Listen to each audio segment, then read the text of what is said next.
Welcome to more random thoughts in random places. Okay, so this is a tough one. Let's talk struggle love. Now, that's a more modern term. In my day, my sister had a term that she used, which I think is really personifies this actual journey, and it was called the journeyman.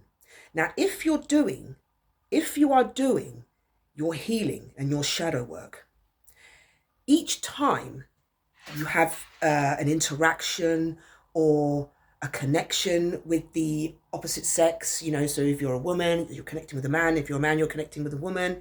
If this is happening to you and you're highly aware of each time you heal, you get a better version of a man, the one that you're working towards, the one that you actually deserve. It's the journeyman.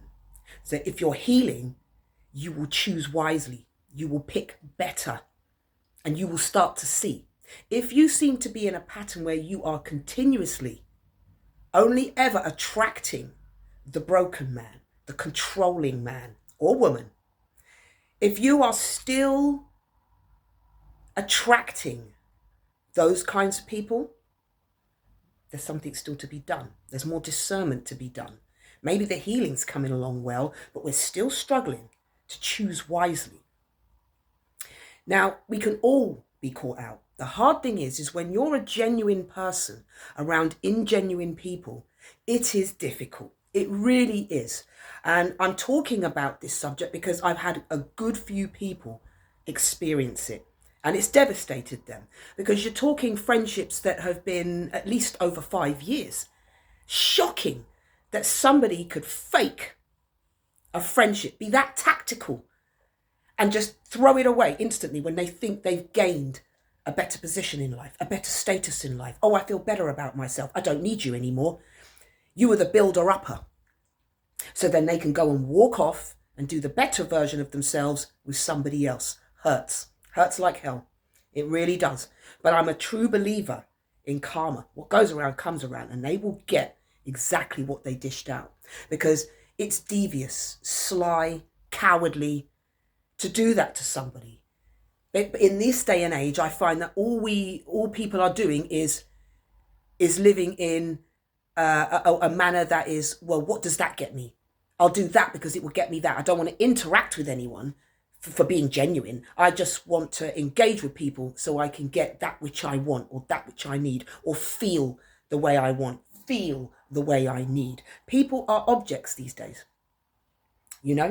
So you have to be extremely careful. And even when you do discern to your greatest ability, you can't control others, and you can't stop people from being absolute monsters, just liars, will happily cut you out of their world like it was nothing, absolutely nothing. And it hurts. And I've had many people get in touch with me, and it's not just about love relationships, it's about friendships. Again, people at work betraying you, backstabbing you, pretending that they're your colleague, pretending that they're your friend, and they're not. They're just looking to get up the ladder. They're sniffing out to see your strengths and weaknesses. They're sniffing out to see if you're one of those people that's a background friend that they can just come back to when it all goes wrong. No. Just no. Don't allow it. I speak on this because I've had it done to me also. And it hurts like hell, and it makes trust a very difficult thing. Because when you can't help but be anything but genuine, what does that mean for people like us? Really, truly, what does it mean for people like us? What, we can't have friends? We can't engage with people? We can't have partners? I mean, why? Is that how we have to feel? Caution. Every minute, you've got to walk in amongst people like it's a minefield. The trepidation, the precariousness of it all, putting so much energy into people only for them to just go poof, just like that. Where's the next person? Where's the next one? Where's the next stupid idiot fool that's going to be my friend and be a genuine one? Hurts. It hurts, guys. But all I can say to you, my darling, is for solutions. One, each time you get this done to you, make a note of it. Make a note. And also try to remember the things that you spoke about. Try and remember key words about what they said in conjunction with what they're doing. Okay? And then you'll start to see the red flags. Because it's not, it takes so much from someone to get to know somebody. And whatever you're going to be with them, it still takes your energy. It still takes your time. You cannot get that back. So you've got to make it count for something. You've got to make it count for something. So we have to get deeper with our discernment. Just when you thought you were using it wisely, maybe we're not using it wisely enough. So we've got to dig deeper. And at the same time, I would say to you, don't change. Don't change. Just change who you give it to. And we know this. This is a common one. Change who you give your energy to. And to be honest, you do need people that are like-minded. And so if they're not really coming across and you're not really affiliating with each other, then just drop it. Don't let that friendship get any deeper. Don't let it get any deeper. Don't. And at the end of the day, if you have to just have few friends, that's what it's about. You've got more than that, it's acquaintances. We all say I can fit friends on one hand. There's a reason for that. Because there's not enough genuine people in this world for you to say you've got 10, 20 of them. You just haven't. You just haven't. People will play you for days, weeks, months, and years. And it's when it gets into the years is when you have to have a deep look at what you are doing. Because I can guarantee you there will be a little bit of more shadow work to do there, but we can do it together. We can do it together. You know, it's not easy being a genuine person in a disingenuous world, in an ingenuine world, or disingenuous, however you want to phrase it. It's just very hard to navigate your way round through all the detritus because people rarely ever want to know you for the sake of engaging and getting to know people. It's a stepping stone. You'll do while I wait. I quite fancy myself with something much finer than you. Don't care about your friendship or how wonderful you are or how you've supported me or how kind you are or how you've been there for me. No, you're my build-up person. Yeah, you're my build-up person. And then what I'll do is I'll break you to help myself and then I'll go off with someone that's not even as twice the person you was. That is what they do. That is what some people do. So I can understand why in some countries, friendship doesn't happen until a very, very, very, very, very long time has gone past. It's considered rude. You don't get involved. People are very, very, very, very disciplined in who they let into their life. And I can't remember which European country it was, but I remember saying to myself, I need to take a leaf out of their book because that's how you should do it. Don't be so, dare I say it, open. You have to be a little bit reserved because when you give your all, people think you mean literally take me for granted, and you don't. You're just trying to be, not even trying, you're just being a very good person, being genuine to a person you can see needs it, and all they care about is where they're going to go next. They actually haven't seen the importance of your friendship and what that done for them. They don't give a shit. And they are that cold and that brazen. They will happily go there and not feel a goddamn thing. And that is women as well. Women, cold. Cold. You know? Taking a leaf out of the guy's book. Oh, you don't mean shit to me. That's when you know God knows what you'll get. A man has to love you and want you. There is no two buts about it. So on the ladies' side, ladies, if you've had a man that was your deepest friend, then it might have gone on to a relationship, and then out of nowhere, that guy's or woman has just cut you down. They were never your friend in the beginning. It's sad that you actually thought it was. You know, I've been there, thought it was, and it wasn't.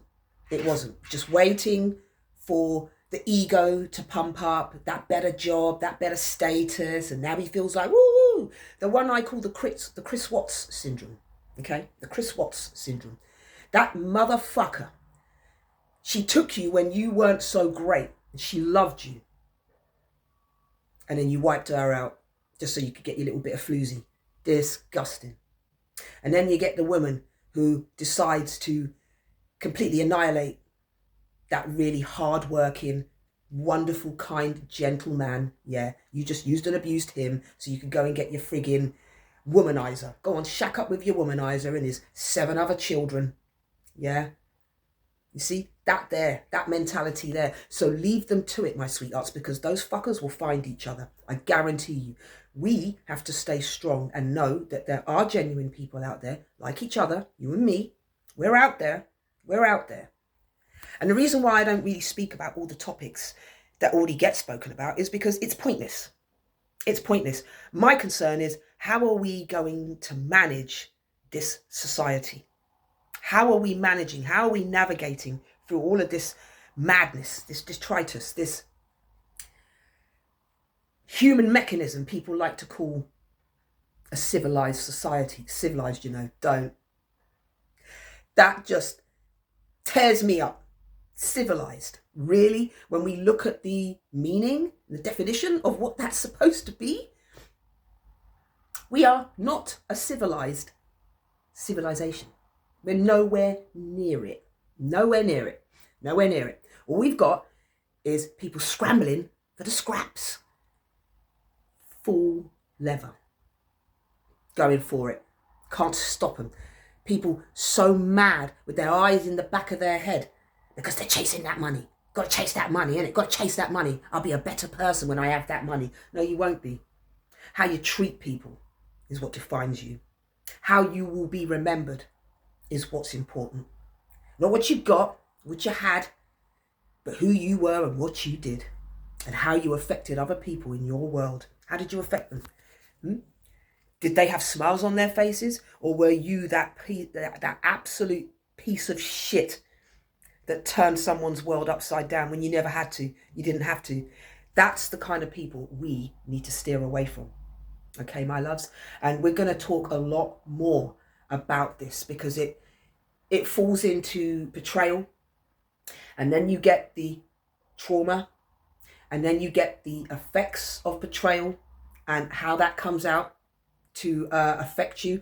I mean, it's all linked. It's all linked, and it's all about people's behavior and how they see you and what use you've got.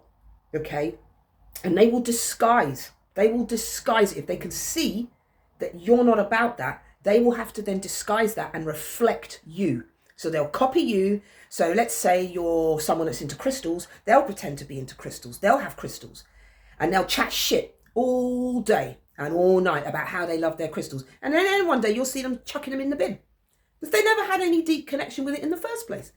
It's just pretend until I can settle where I remember how I used to be. Cool. So they're a player. So guys and girls, let me tell you, if you get, let's say, lucky, because you will be lucky, if it's between a friendship and a relationship, count yourself lucky that it was just a friendship and that punk is well out of your life. Because had it have gone any further, complete and utter disaster. And you know this. If they can't treat you right, then they'll never treat you right. Ever. Especially if you're just a mate and they can't even hold that down. They'll never hold down a relationship, and they will always reflect it back on you.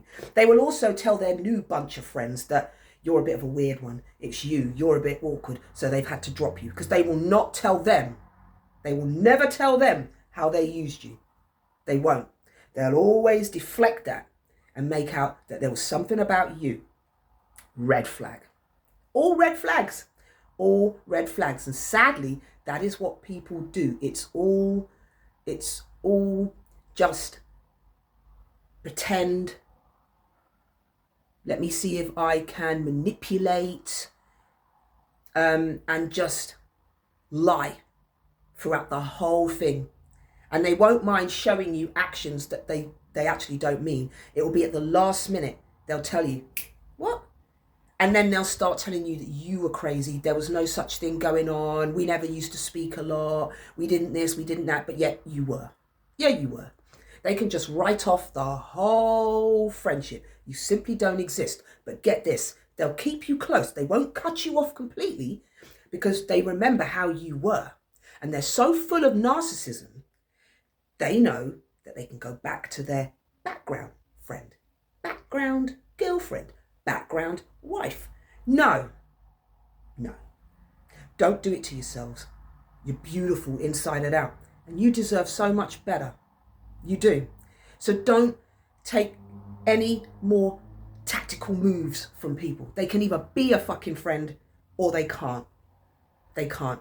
And like I said, when you first meet people, really, really observe. Observe. Listen to key words that they say. Listen to the conversation that they have, and then you'll start to see what they value and what they don't value. So you don't get close, but you listen. You listen and you listen and you listen. And then you'll know if you need that person any more further in your life, because most of the time you won't. So, on that note, my darlings, I hope you have a wonderful day. And remember, no more struggle, love. And on that note, Jah love.